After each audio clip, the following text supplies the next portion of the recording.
Hi hello friends, welcome to Harsha my YouTube channel. CSK టీంలోకి అయితే junior Harshal Patel అయితే రావడం జరిగింది.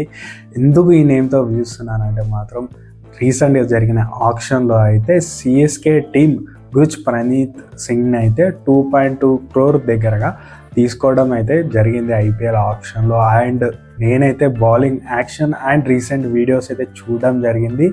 అద్భుతమైన స్లో బాల్స్ వేస్తున్నాడు. బౌలింగ్ వేరియేషన్స్ ఉన్నాయి, ఏదైతే హర్షల్ పటేల్లో ఉంటాయో అట్లాంటి బౌలింగ్ వేస్తున్నాడు గుజ్ ప్రణీత్ సింగ్. తన హైట్ చూస్తే కనుక tall left arm pacer, left arm తోటి వేస్తాడు కాబట్టి ఇంకా ఎఫెక్టివ్ ఉండే అవకాశం ఉంది. అండ్ మనం చూస్తే కనుక మ్యాచెస్ వచ్చేసి చాలా వరకు చెన్నైలోనే జరుగుతాయి. సిఎస్కే టీం తరఫున ఆడుతున్నాడు కాబట్టి సగం మ్యాచ్లు చెన్నైలో ఉంటాయి కాబట్టి మంచి స్లో బాల్స్ వేయగలడు కాబట్టి మంచి ఇంపాక్ట్ అయితే చూపించబోతున్నాడు. ప్లేయింగ్ లెవెల్లో 100% ఉన్న ప్లేయర్ అయితే గుజ్ ప్రణీత్ సింగ్ అని చెప్పుకోవచ్చు.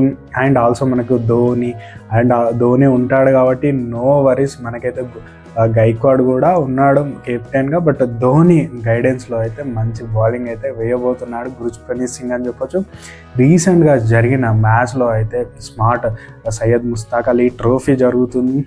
ఆ మ్యాచ్లో అయితే కొద్దిగా ఎక్స్పెన్సివ్గా వెళ్ళడం జరిగింది. హార్దిక్ పాండ్యా తనైతే 6 కొట్టడం జరిగింది. అండ్ ఆల్సో సేమ్లో ఇదే మ్యాచ్లో మనకి విజయ్ శంకర్ కూడా హార్దిక్ పాండ్యాని కొట్టడం జరిగింది. బట్ అది వచ్చేసి వేరే పిచ్ కాబట్టి ఇక్కడ మ్యాచ్లు వచ్చేసి మనకు చెన్నైలో జరుగుతాయి కాబట్టి సగం మ్యాచ్లు ఖచ్చితంగా గుజ్ ప్రణీత్ సింగ్ అయితే చాలా ఇంపాక్ట్ ప్లేయర్ అవ్వబోతున్నాడు. ఈ ఇంక్లూషన్ సిఎస్కేలో మీకేమనిపిస్తుంది? అండ్ ఆల్సో నా వీడియో మీకు ఇన్ఫర్మేషన్గా అనిపిస్తే మాత్రం ఖచ్చితంగా లైక్, షేర్, సబ్స్క్రైబ్ అయితే చేసుకొని నాకైతే సపోర్ట్ చేయాలని అయితే నేనైతే అడుగుతాను.